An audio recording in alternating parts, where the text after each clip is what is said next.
الحمد لله وكفى وسلام على عباده الذين اصطفى أما بعد.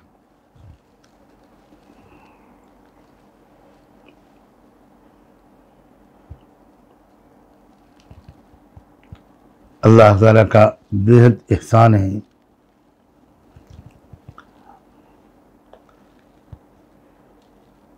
کہ اللہ تعالیٰ نے رمضان مبارک کا ایک روزہ رکھنے کی توفیق عطا فرمائی اور ہمیں روزہ رکھنے کے بعد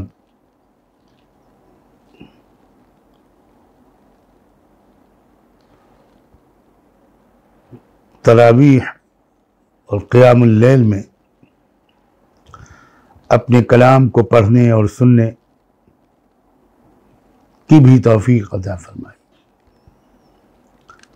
اللہ تعالیٰ دن اور رات کے سب اعمال کو قبول فرما لے.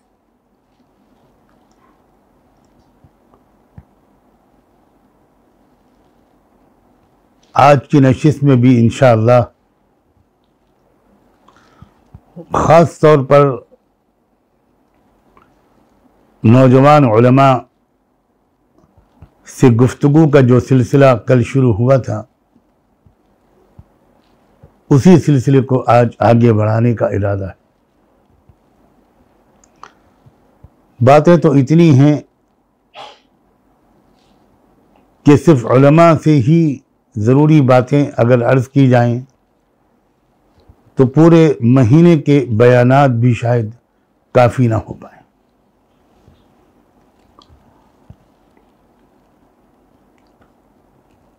چند ضروری باتیں جن کی طرف ذہن منتقل ہو رہا ہے انہیں عرض کرنے کی کوشش کی جائے گی انشاءاللہ. آپ دعا سے مدد کریں کہ اللہ تعالیٰ ضروری اور مفید باتوں کو صحیح نیت کے ساتھ آسان زبان میں کہنے کی توفیق عطا فرمائے. اور اس موقع پر ایک گزارش اور کرنا یاد آ گیا. بیان کے درمیان خدا کے واسطے پوری یکسوئی کے ساتھ صرف بیان سنا کریں. بیان کے درمیان مجھے حیرت ہوتی ہے کہ لوگ کوئی کہتا ہے السلام علیکم، کوئی میسج لکھتا ہے، کمنٹ میں لکھتا ہے دعا کی درخواست ہے، اور کوئی اور کچھ. مجھے بہت حیرت ہوتی ہے. کیا آپ نے کبھی سنا ہے کہ رسول اللہ صلی اللہ علیہ وسلم جب بات فرما رہے ہوں تو صحابہ بیچ بیچ میں حضور سے مخاطب ہوتے ہوں؟ یہ موبائل کو کھلونا مت سمجھیے اور بیان کو اتنی غیر سنجیدگی سے سننے کی عادت چھوڑ دیجیے. پوری یکسوئی کے ساتھ بیان سننے کی عادت ڈالیے اور اس طرح سنیے جیسے آپ کسی مسجد میں محترم مقام پر آپ پوری یکسوئی کے ساتھ مجلس میں بیٹھے ہیں. ورنہ جس انداز سے اس وقت سننے کا فیشن چل رہا ہے اس سے نفع ہونے کی امید تو مجھے نہیں ہے، اور یہ تمام کوشش کرنے والوں کے لیے بہت ہی ہمت شکن قسم کی بات ہے. آپ اس کو معمولی نہ سمجھیں. میں پھر دہراتا ہوں، اس عادت کو معمولی نہ سمجھیں. بالکل یکسوئی کے ساتھ اپنی اصلاح کی نیت سے آپ بیان سنا کریں، ورنہ تو یہ محض ایک رسمی عمل ہوگا جس پر اللہ کے ہاں اجر تو کم شاید ملے، پکڑ زیادہ ہو. اب میں اپنے موضوع کی طرف آتے ہوئے نوجوان علماء سے بسط احترام اور پوری محبت کے ساتھ یہ کہتا ہوں کہ 3 بڑی ذمہ داریاں ہیں، خاص طور پر ان سب کی جن کو اللہ تعالیٰ علم دین کی طرف نسبت عطا فرما دی. ایک تو ہے حفاظت دین، دوسری ذمہ داری ہے اشاعت دین، اور تیسری ذمہ داری ہے اقامت دین۔ آج کے دن، آج کی نشست میں صرف حفاظت دین کے بارے میں شاید کچھ عرض کیا جا سکے گا۔ دیکھیے، دین پر جو حملے ہوتے ہیں، دین کو بگاڑنے، بدلنے، کمی بیشی کرنے کی جو کوششیں یا سازشیں ہوتی ہیں، وہ دو طرف سے ہوتی ہیں، ہو سکتی ہیں۔ ایک تو خود ملت اسلامیہ کے اندر سے، کسی حلقے کی طرف سے، کسی شخصیت کی طرف سے یہ کوشش ہو سکتی ہے، جانے یا انجانے میں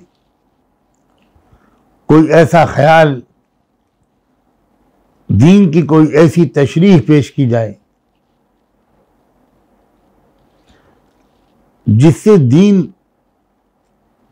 بدلنے لگے، کچھ انحراف امت کے اندر آنے لگے۔ قرآن مجید، سیرت نبوی اور سنت نبوی، اسوہ صحابہ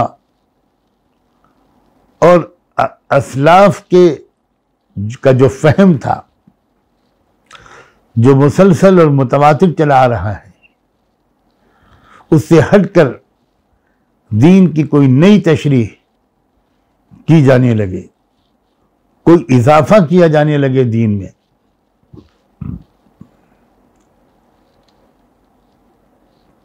تو ان انحرافات سے بھی اور کمیوں یا زیادتیوں سے بھی جو دین میں خود ملت اسلامیہ کے اندر کے کسی حلقے کی طرف سے جانے انجانے میں کی جانے لگیں، ان سے بھی دین کی حفاظت کرنا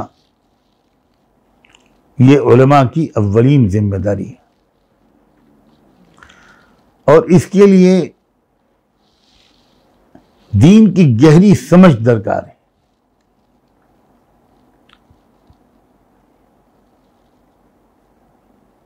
ورنہ انسان ان چیزوں کو بھی روکنے لگے گا جو وسائل کی حیثیت رکھتے ہیں، مقاصد کی حیثیت نہیں رکھتے، یا ان اضافوں اور گمراہیوں کو بھی قبول کرنے لگے گا جن کو کسی قیمت پر قبول نہیں کیا جانا چاہیے۔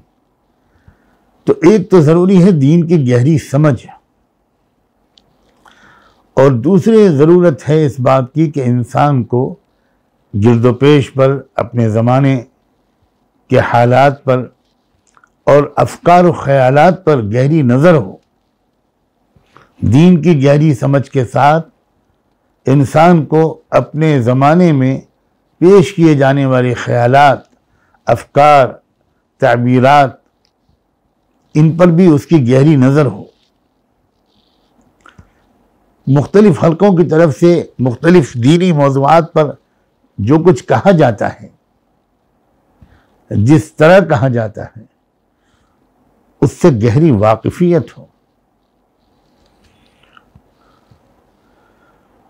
جب دین کی بھی گہری سمجھ ہوگی اور گرد و پیش میں پیش کیے جانے والے افکار جو زبان یا قلم سے پیش کیے جا رہے ہوں یا عمل سے ان کا رواج دیا جا رہا ہو، اگر ان چیزوں سے واقفیت ہی نہیں ہوگی تو بڑی نیک طبعی اور اخلاص کی جیسی صفات سے آراستہ ہونے کے باوجود ایک عالم دین اندرونی انحرافات اور فتنوں سے دین کی حفاظت کے سلسلے میں اپنی ذمہ داری ادا نہیں کر پائے گا۔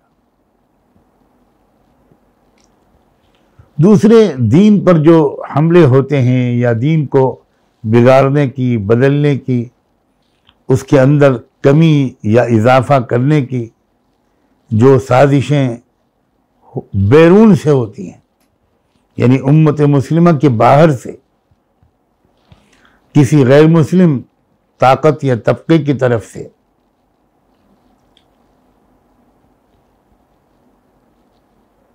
ان سے بھی دین کی حفاظت اور امت مسلمہ کی حفاظت کرنے کی ہر ممکن کوشش کرنا، یہ بھی علماء کے ذمہ ہے. اور اس کے لیے بھی دین کی گہری سمجھ بھی درکار ہے، اور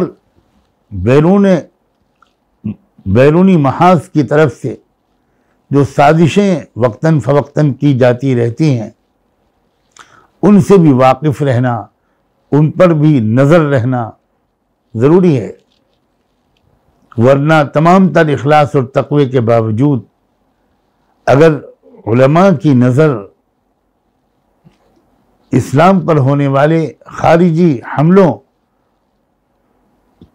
پر نہ رہی تو ذرا سی غفلت بہت بڑے نقصان کا سبب بن سکتی ہے. اور گہری نظر اور دین کی گہری سمجھ کے ساتھ ساتھ ایک اور چیز کی ضرورت ہے، وہ ہے حوصلہ. حق گوئی اور بے باکی کی عادت، کسی ملامت کرنے والے کی ملامت سے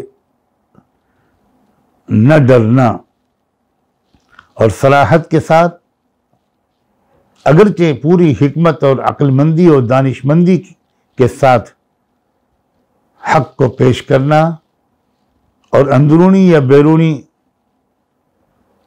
محاذوں کی طرف سے جو انحرافات یا تحریفات دین کے اندر اور امت کے اندر پھیلانے کی دانستہ یا نادانستہ کوئی کوششیں جو بھی ہوتی ہیں، ان کا مقابلہ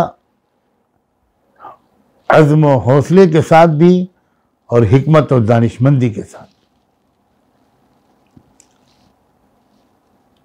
بعض وقت دو متضاد قسم کے پہلو ایک کشمکش میں مبتلا کر دیتے ہیں، اور کامیاب عالم وہ ہے جو ان دونوں متضاد پہلوؤں کی رعایت کرنا سیکھ لے. میرا اشارہ اس طرف ہے کہ یہ اندیشہ بعض وقت محسوس کیا جاتا ہے کہ امت مسلمہ کے اندرونی انحرافات پر اگر توجہ کی جائے گی، ان کے سد باب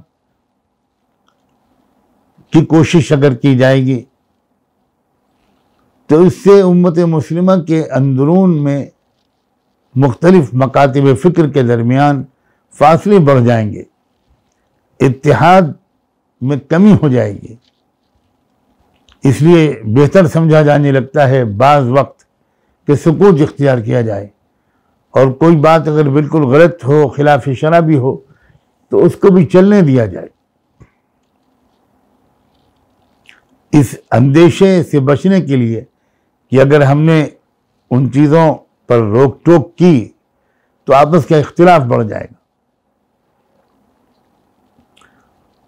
اس کے بالکل برعکس ایک دوسری انتہا یہ بھی ہوتی ہے، دیکھنے میں آتی ہے کہ اس انداز سے ان انحرافات کو اور بگاڑ کی ان شکلوں کو درست کرنے کی کوشش کی جاتی ہے کہ واقعی امت مسلمہ کے مختلف مکاتب فکر کے درمیان اور ان مکاتب فکر کے ماننے والوں کے درمیان فاصلہ بڑھ جاتا ہے، دوریاں بڑھ جاتی ہیں، اور بات دشمنی تک پہنچ جاتی ہے،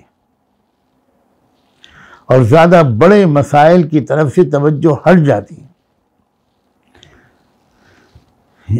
اسی وجہ سے کہا جاتا ہے کہ علماء کو ایسی تربیت ملنا لازم ہے کہ وہ ان دونوں تقاضوں کا بیک وقت لحاظ کر سکیں. وہ انحرافات سے امت کی حفاظت اس سلیقے اور حسن تدبیر کے ساتھ کریں کہ انحرافات سے حفاظت کا مقصد تو حاصل ہو جائے لیکن دل آزاری نہ ہو، تفرقہ اور انتشار میں اضافہ نہ ہو، فاصلے بڑھنے کے بجائے کم ہو جائیں، ذاتی تعلقات پر فرق نہ آئے اور اختلاف جھگڑے اور مخالفت یا مخاصمت تک نہ پہنچ جائے، اختلاف علمی حدود تک رہے، ذاتی طور پر روابط بہتر سے بہتر ہوتے چلے جائیں۔ علمی اختلاف کے باوجود ذاتی طور پر تعلقات کا خوشگوار رکھنا یہ بڑی دانشمندی اور عقل مندی کی بات ہے۔ علماء اگر اسلاف کے طرز عمل پر غور کریں گے تو ان کو بہت آسانی کے ساتھ یہ سبق مل جائے گا۔ صحابہ کرام کے اندر بھی بعض مسائل میں الگ الگ رائے ہوتی تھی، مگر کبھی ان کے درمیان کوئی مخاصمت اور دشمنی اور اختلاف اپنے مہذب حدود سے نکلتا ہوا نہیں دیکھا جاتا تھا۔ یہی صورتحال ائمہ کرام کی ہے، فقہا کی ہے۔ تحقیقات میں تحقیق الگ الگ ہے کئی علماء کی مختلف مسائل میں، لیکن ایک دوسرے کا احترام، ایک دوسرے کی رائے کا احترام اور اس امکان کو تسلیم کرنا کہ ہو سکتا ہے کہ میری رائے غلط ہو اور جس رائے کو میں اس وقت غلط سمجھ رہا ہوں وہی صحیح ثابت ہو، یہ بھی ہو سکتا ہے۔ تو گویا دوسرے نقطہ نظر کو سننا، دوسرے نقطہ نظر کو برداشت کرنا بلکہ اس کا احترام کرنا، یہ ایک خاص کلچر تھا علماء سلف کا۔ اللہ کرے کہ میری یہ بات صحیح ثابت نہ ہو کہ اس دور کے بہت کم علماء ہیں جو اس پل صراط پر کامیابی کے ساتھ چلتے ہیں اور عبور کر لیتے ہیں۔ یا تو اتحاد ٹوٹنے نہ پائے اس در سے، غلط چیزوں کو بھی قبول کر لیتے ہیں لوگ، اور یا غلط افکار کی اصلاح اس جذباتی انداز سے کرنے لگتے ہیں کہ اس سے دوریاں بڑھ جاتی ہیں، فاصلے بڑھ جاتے ہیں اور امت کا تفرقہ و انتشار بڑھ جاتا ہے۔ یہ خاص چیز ہے جو میں عرض کر رہا ہوں کہ ہمارے نوجوان علماء کو یہ تربیت لینے کی ضرورت ہے۔ یہ تربیت بہت وسیع مطالعے سے بھی ہو سکتی ہے، وہ مطالعہ جو کسی کی نگرانی میں ہو۔ علماء سلف کا جو طرز عمل تھا اس کو غور سے پڑھا جائے تو اس کی سینکڑوں مثالیں آپ کو ملیں گی۔ آپ نے سنا اور یا پڑھا ہوگا کہ امام شافعی رحمۃ اللہ علیہ ایک بار بغداد میں تشریف لائے، اس مسجد میں جہاں امام ابو حنیفہ رحمۃ اللہ علیہ کے متبعین کی زبردست تعداد تھی، ان کے اجتہادات اور استنباطات پر اعتماد کرنے والوں ہی کی آبادی تھی وہاں، اور امام صاحب وہیں پر ان کا علمی فیض بھی جاری تھا اور وفات کے بعد وہیں کہیں ان کی آرام گاہ بھی ہے۔ فجر کی نماز کا وقت تھا جب امام شافعی تشریف رکھتے تھے، تو حنفی مسلک کے اکابر علماء نے امام شافعی سے درخواست کی کہ آج خوش قسمت ہیں ہم کہ آپ تشریف رکھتے ہیں، آپ نماز فجر پڑھا دیں۔ اور ان حنفی ہزاروں مقتدیوں کو یہ امید تھی کہ امام شافعی رحمۃ اللہ علیہ کا جو معمول ان کی اپنی تحقیق ترجیح کے مطابق فجر کی نماز کی دوسری رکعت میں قوما کی حالت میں دعائے قنوت کے پڑھنے کا ہے، تو آج ہم کو امام شافعی کے پیچھے فجر کی نماز کی دوسری رکعت میں دعائے قنوت پر آمین کہنے کی سعادت ملے گی، اور اس طرح ایک سنت نبوی اور سنت صحابہ پر عمل کی توفیق سعادت آج ہم کو مل جائے. بڑے خوش تھے لوگ اور پر امید تھے, اور امام شافعی نے نماز پڑھائی, درخواست قبول کر لی. لیکن مقتدی جو شاید بہت بڑی تعداد میں رہے ہوں گے, وہ یہ دیکھ کر حیران رہ گئے کہ امام شافعی نے دعائے قنوت نہیں پڑھی. نماز کے بعد مناسب موقع پر کسی نے بہت ادب کے ساتھ عرض کیا کہ حضرت ہم تو آج بہت پر امید تھے کہ ہمیں آپ کے پیچھے آپ کی زبان مبارک سے نماز فجر میں دعائے قنوت سننے کو اور آمین کہنے کا موقع ملے گا, مگر آپ نے تو دعائے قنوت پڑھی نہیں. تو امام شافعی نے فرمایا کہ کیا میرے لیے اس بات کا کوئی جواز تھا کہ امام اعظم ابو حنیفہ نعمان بن ثابت جہاں پر آرام فرما رہے ہیں اس کے قریب کھڑے ہو کر میں ان کے اپنی تحقیق کے خلاف عمل کروں؟ یہ تو سراسر ادب کے خلاف ہوگا. ذرا غور کیجئے اور قربان جائیے امام شافعی رحمۃ اللہ علیہ کے اس انداز پر. وہ اپنی تحقیق پر قائم تھے کہ فجر کی نماز کی دوسری سنت رکعت میں اللہ کے رسول صلی اللہ علیہ وسلم دعائے قنوت پڑھا کرتے تھے. ادھر ان کو یہ بھی مستحضر تھا کہ ابو حنیفہ نعمان بن ثابت رحمۃ اللہ علیہ کی تحقیق یہ ہے کہ یہ روزانہ مستقل معمول نہیں تھا.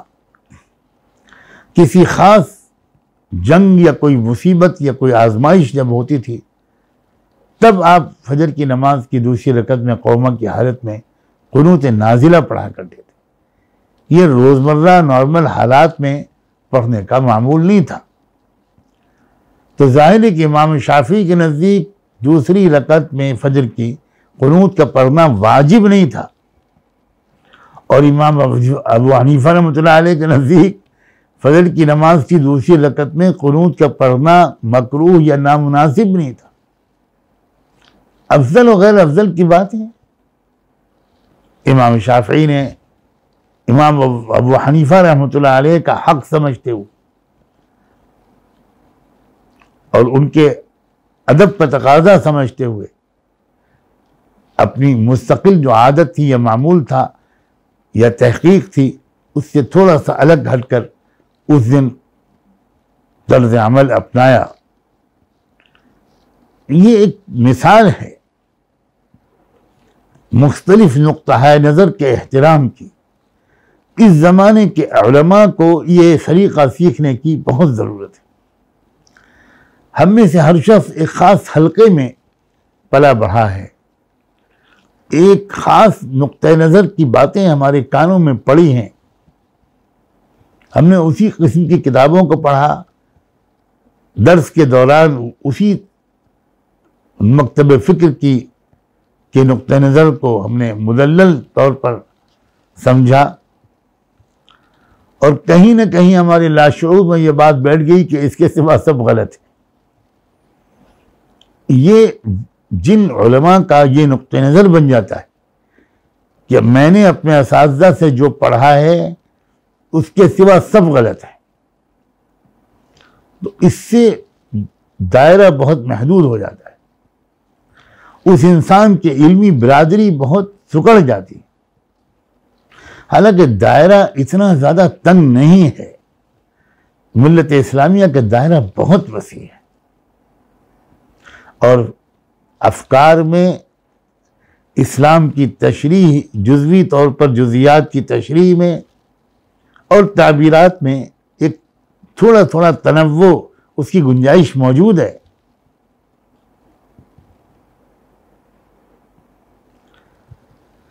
آپ نے شاید یہ بھی سنا ہو کہ امام مالک رحمۃ اللہ علیہ نے دوران درس کسی ضرورت کے تحت کسی مناسبت سے ایک ایسا جملہ کہا تھا جسے تاریخ ساز جملہ کہا جا سکتا ہے. وہ جملہ تھا کہ کل یؤخذ منہ ویرد الا صاحب هذا القبر صلی اللہ علیہ وسلم. کہ دیکھو رحمت دو عالم رسول اللہ صلی اللہ علیہ وآلہ وسلم کی شخصیت تو ایسی شخصیت تھی کہ ان کی ہر بات قبول کرنا لازم، کسی بات کو مسترد کرنے کی کوئی گنجائش نہیں۔ لیکن ان کے بعد بڑے سے بڑا کوئی عالم ہو، ہر ایک کا درجہ اور مقام یہ ہوگا کہ بہت سی باتیں اس عالم کی قبول کی جائیں گی، اور ہو سکتا ہے کہ ایک دو باتیں یا چند باتیں ایسی ہوں جس کو قبول نہ کیا جائے۔ ہمارا جو طرز عمل ہو گیا ہے میرے نوجوان ساتھیوں، وہ کچھ اس طرح کا ہو گیا ہے کہ ہم کو جن بزرگوں سے مناسبت ہوتی ہے، جن کے بارے میں بچپن سے مثبت باتیں سن سن کر ہمارے ذہن و دماغ میں ان کی عقیدت جم جاتی ہے، ان کی کسی بات کو قبول نہ کرنا ہمارے لیے حرام ہو جاتا ہے۔ ہر بات ان کی واجب القبول نظر آتی ہے۔ اور اگر کچھ ایسی شخصیتیں ہیں جو ہمارے اپنے مخصوص مدرسوں یا اداروں یا جماعتوں کے اکابرین میں سے نہیں ہیں، ہمارے اپنے مخصوص جو شجرے ہیں علمی یا خانوادے ہیں، ان سے ہٹ کر کسی دوسرے علمی خانوادے یا شجرے سے وہ وابستہ ہیں،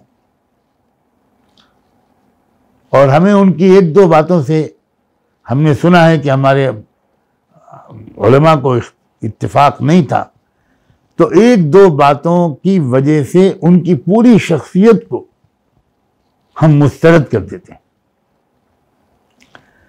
یہ وہ طرز عمل ہے جس میں اگر اعتدال کے ساتھ اصلاح ہو جائے اور کسی گہری سمجھ رکھنے والے عالم کی نگرانی میں اس کی اصلاح ہو جائے تو امت کا اتحاد، باہمی محبت اور تعاون بہت بڑھ جائے،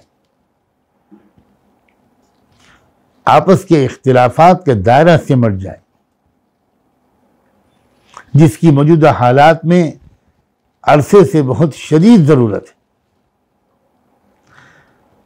مجھے نہیں معلوم کہ رمضان مبارک کے بیانات میں ہمارے نوجوان علماء ان باتوں کی توقع کر رہے تھے کہ نہیں، لیکن میں نے کچھ سوچ کر بلکہ کافی غور و خوض کر کے یہ طے کیا کہ اس سال رمضان کے بیانات امت کے الگ الگ طبقات کے لیے کچھ حساس مسائل پر، کچھ اہم موضوعات پر میں گفتگو کروں گا، ان سے مخاطب ہوتے ہوئے۔ اگر ہم اس بات کو سیکھ لیں، اور میں پھر عرض کرتا ہوں، اس سلسلے میں افراط اور تفریط دونوں غلط ہے۔ اعتدال، بہت گہری سمجھ کے ساتھ اعتدال، یہ ہم کو زیادہ حق پر استوار کر دے گا۔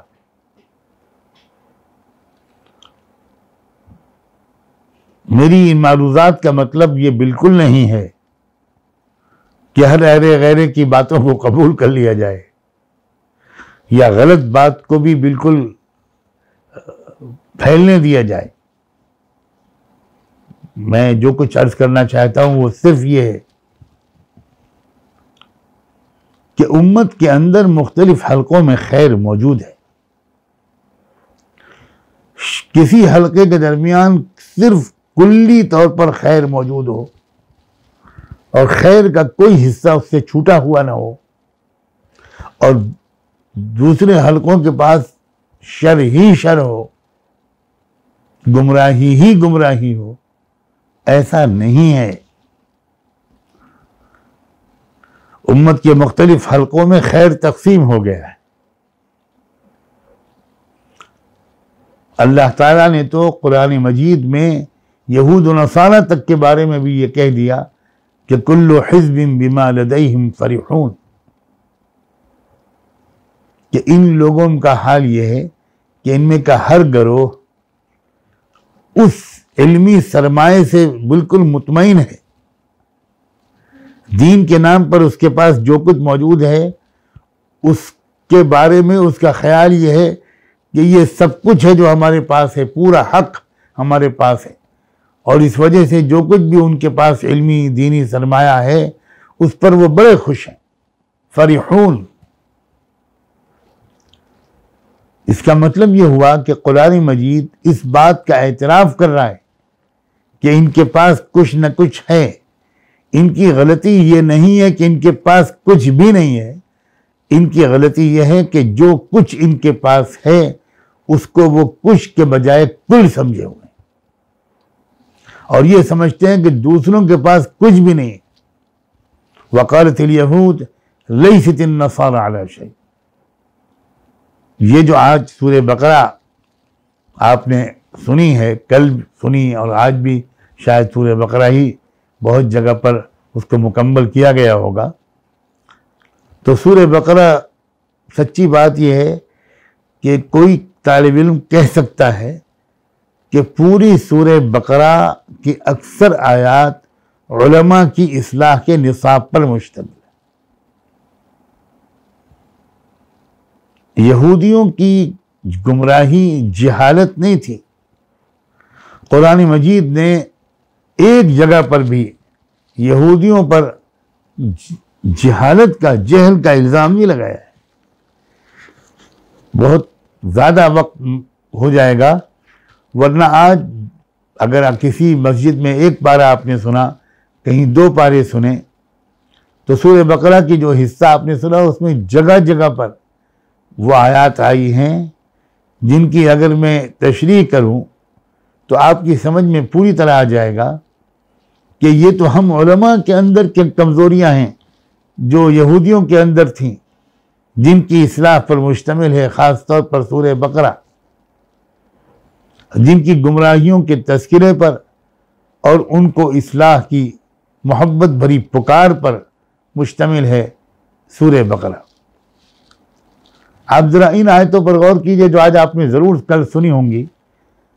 یا بنی اسرائیل اذکروا نعمتی التی انعمت علیکم واوفوا بعہدی اوفی بعہدکم وإیای فارہبون وآمنوا بما انزلت مصدقا لما معکم ولا تکونوا اول کافر به ولا تشتروا بآیاتی ثمنا قلیلا۔ میں آیات کا پوری کا ترجمہ اس لیے بھی نہیں کر رہا ہوں کہ میرے اصل مخاطب علماء ہیں۔ یہ جو کہا گیا کہ میری آیات کے بدلے یہ چند درہم و دینار خریدنے کی عادت بہت بری عادت ہے، یعنی دین کو بیچنا، دین کے ذریعے کچھ کمانا، دین کی خدمت کے پیچھے اصل نیت یہ ہونا کہ اس سے میری روزی روٹی وابستہ ہو اور یا میں اس کے ذریعے سے دولت کماؤں۔ جاہلوں کی جہالت سے فائدہ اٹھا کر میں ان کی جہالت کو ایکسپلائٹ کروں، اور فرمایا وَإِيَّايَ فَاتَّقُونَ، خدا کے بندو مجھ سے ہی ڈرا کرو، صرف مجھ سے ڈرا کرو۔ یہ جو پورا سلسلہ مضامین ہے، اسی میں آگے فرمایا أَتَأْمُرُونَ النَّاسَ بِالْبِرِّ وَتَنْسَوْنَ أَنفُسَكُمْ وَأَنْتُمْ تَتْلُونَ الْكِتَابَ، لوگوں کو تم واعظ کرتے ہو نیکی کی اور اپنے کو بھول جاتے ہو، جبکہ تم خود کتاب کی تلاوت کرتے ہو۔ اگر آج ہم یہ محسوس کریں کہ یہ کمزوری تو علماء کے طبقے کی ہے، یہ تو ان پڑھ عوام کے بارے میں نہیں کہہ رہے ہیں قرآن اللہ تعالیٰ وَأَنْتُمْ تَتْلُونَ الْكِتَابَ، ان پڑھ عوام کہاں دوسروں کو واعظ کہتے ہیں؟ یہاں تو ان لوگوں کو خطاب فرما رہے ہیں اللہ جو لوگوں کو نصیحتیں کرتے ہیں، مذہبی کتاب پڑھتے ہیں، لیکن اپنے کو بھول جاتے ہیں۔ اور اسی لیے ان سے کہا گیا کہ وَاسْتَعِينُوا بِالصَّبْرِ وَالصَّلَاةِ، صبر و قناعت کی صفت اپنے اندر پیدا کرو اور اپنی نمازوں کو مضبوط کرو، نماز کے ذریعے اللہ سے تعلق بہتر ہوگا۔ تو یہ ساری جو رذیل قسم کی عادتیں ہیں یہ تمہارے اندر سے نکل جائیں گے۔ یہ پورا سورہ بقرہ میں نے 2-3 آیتوں کی صرف مثال پیش کی۔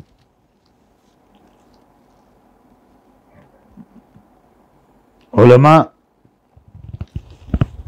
کا مقام اور ان کی ذمہ داریوں کی نزاکتوں کا اندازہ میرے بہت عزیز ساتھیوں اس سے کرو کہ ایک بار امام مالک رحمۃ اللہ علیہ سے یہ دریافت کیا گیا تھا کہ امت کی ہلاکت کس کی وجہ سے ہوگی، امت کی کشتی کس کی وجہ سے ڈوبے گی؟ تو امام مالک نے فرمایا تھا علماء کی وجہ سے۔ اور دوسرا سوال بھی ان سے کیا گیا کہ اچھا امت کی کشتی بھنور سے نکلے گی کس کے ذریعے؟ تو اس کے جواب میں بھی انہوں نے فرمایا تھا علماء ہی کے ذریعے نکلے۔ اللہ اکبر۔ اس کا مطلب یہ ہوا کہ علماء اگر ذمہ داریوں کو ادا نہیں کریں گے تو صرف یہ نتیجہ نہیں نکلے گا کہ فائدہ نہیں پہنچے گا امت کو، بلکہ اس کا نتیجہ یہ نکلے گا کہ امت کو نقصان پہنچے گا۔ اور اگر امت کے علماء نے اپنی ذمہ داریوں کو ٹھیک سے ادا کیا تو امت کی کشتی بھنور سے نکل آئے گی۔ بڑی محبت اور بڑی قدر کے ساتھ اور احترام کے ساتھ آپ سے کہتا ہوں کہ اس رمضان کو کچھ ایسا گزار لے کہ اپنے احتساب میں یہ مہینہ گزرے، اپنی اندر بہتر تبدیلی لانا، اپنے اندر سے عیبوں کو نکال دینا، کمزوریوں کو تلاش کرنا۔ میں تو اپنے دوستوں کو یہ تک مشورہ دیتا ہوں کہ آپ ایک ڈائری بناؤ اور اس میں لکھو اپنی کمزوریاں، کیا کیا عیب ہے میرے اندر۔ اور کبھی کبھی تو مجھے ایسے بھی اچھے انسان ملے کہ جنہوں نے یہ محسوس کرتے ہوئے کہ انسان بعض وقت اپنے بہت سے عیبوں کو نہیں پکڑ پاتا، تو ان لوگوں نے اپنے قریبی دوستوں سے، یہاں تک کہ بعض نے تو اپنی بیویوں تک سے یہ کہا کہ دیکھو میرے کون کون سے عیب ہیں جو تم محسوس کرتے ہو، مجھے بتا دو، بہت احسان ہوگا تمہارا کہ میری وہ کون سی کمزوریاں ہیں جو تمہارے مشاہدے اور تجربے میں آئیں، مجھے پلیز بتا دو، بڑا احسان ہو، تاکہ میں ان کمزوریوں کو دور کر سکوں۔ کاش کہ اس رمضان میں بلا تاخیر ہم لوگ اس کا ایک بیڑا اٹھا لیں، شروعات کر دیں اور اپنے اندر سے کی کمزوریوں کو ہم نکال کے پھینکیں۔ ہماری آپس کے جھگڑے، ایک دوسرے کی مقبولیت کا پسند نہ کرنا، حسد کرنا ایک دوسرے سے، یہ ہمارے بہت خطرناک عیوب میں سے۔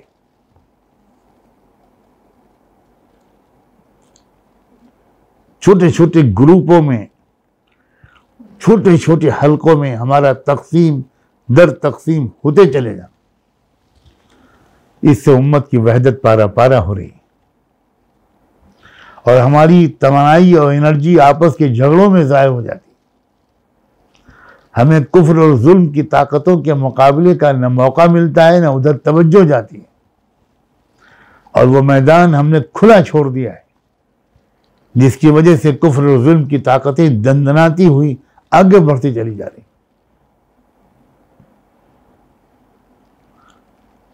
انشاءاللہ اس موضوع پر آئندہ کل یا اور پرسوں میں اشاعت دین اور اقامت دین پر جب میں کچھ معروضات آپ کی خدمت میں پیش کروں گا تو اس کے بارے میں کچھ اور اہم باتیں بھی خدا کرے آپ کے سامنے آ جائیں۔ آج انہی معروضات پر اکتفا کرتا ہوں۔ آپ سے یہ گزارش بھی کرتا ہوں کہ آپ یہ دعا کریں کہ اللہ تعالیٰ پورے رمضان کے روزے رکھنا، تراویح پڑھنا اور آپ حضرات کی خدمت میں کچھ معروضات کا پیش کرنا اور دیگر معمولات کا پورا کرنا میرے لیے آسان کر دے۔ میری صحت کافی کمزور ہے، مختلف آزار اور عوارض میں مبتلا ہوں، شکایتاً نہیں کہتا، ہرگز نہیں، ہرگز نہیں، ہرگز نہیں، صرف دعا کی التجا کے لیے یہ بات بھی میں نے کہنے کی جسارت کی ہے۔ اللہ تعالیٰ آپ سب کو سلامت رکھے اور آپ کے رتبے بلند فرمائے۔ وآخر دعوانا ان الحمد للہ رب العالمین۔ مختصر سی دعا کر لیں۔ سبحان اللہ وبحمدہ، سبحانک اللہم وبحمدک، نشہد ان لا الہ الا انت، نستغفرک ونتوب الیک۔ اللہم صلی علی سیدنا محمد وعلی آل سیدنا محمد وبارک وسلم۔ اللہم صلی علی سیدنا محمد صلاة تنجینا بہا من جمیع الاہوال والآفات، وتقضی لنا بہا جمیع الحاجات، وتطہرنا بہا من جمیع السیئات، وترفعنا بہا اعلی الدرجات، وتبلغنا بہا اقصى الغایات من جمیع الخیرات فی الحیاة وبعد الممات، انک علی کل شیء قدیر۔ اللہ، ہم آپ کے بندے، آپ کی بندیاں آپ کے حضور میں حاضر ہیں۔ ظاہر میں تو ہم آپ کے بندے ہیں، حقیقت میں نہایت گندے ہیں۔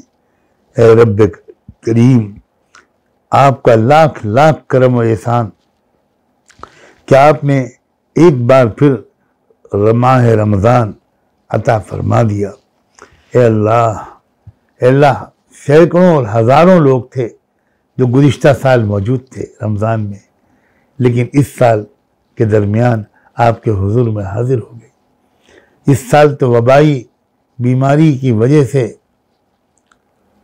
بہت بڑی تعداد میں لوگ آپ کے پاس پہنچ گئے۔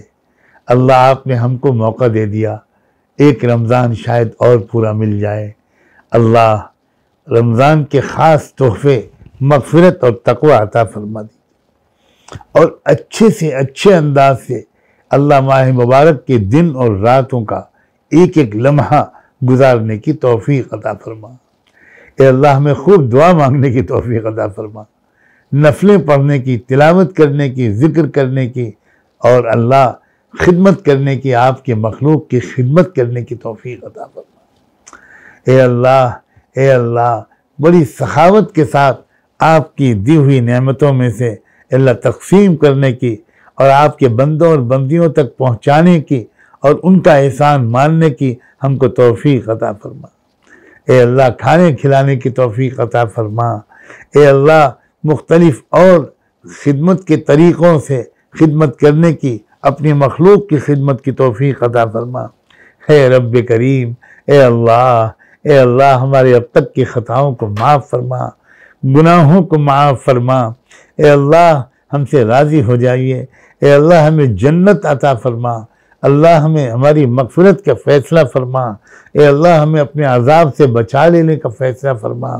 اے اللہ، ہمیں اپنی عذاب سے، دوزخ کے عذاب سے، قبر کے عذاب سے اے اللہ محفوظ فرما، دجال کے فتنے سے محفوظ فرما۔ اللہ، دولت اور عورت کے فتنوں سے محفوظ فرما۔ اے رب کریم، ہمارے دلوں کو صاف فرما دیجئے، ہمارے نفوس کے تزکیہ فرما دیجئے، اچھے اعمال، اچھی نمازیں، اچھے رکوع اور سجدے اور اچھے اخلاق عطا فرما۔ اے اللہ، اپنے کرم سے ہماری ان ٹوٹی پھوٹی دعاؤں کو قبول فرما لیجئے۔ ہم سب خطا کاروں کے نام لے کر رحمت دو عالم صلی اللہ علیہ وآلہ وسلم کی خدمت اقدس میں ہم سب کی طرف سے درود و سلام بھجوا دیجئے، ان پر اور اہل بیت پر، صحابہ اور صحابیات پر، ازواج مطہرات پر، ذریت طیبہ پر، اور ان کے نقش قدم پر چلنے والے تمام صالحین و صالحات پر، اور انہی کے راستے پر جینے اور مرنے کی ہم سب کو توفیق عطا فرما۔ وصلی اللہ تعالی علی خیر خلقہ سیدنا محمد وعلی آلہ وصحبہ اجمعین برحمتک یا ارحم الراحمین۔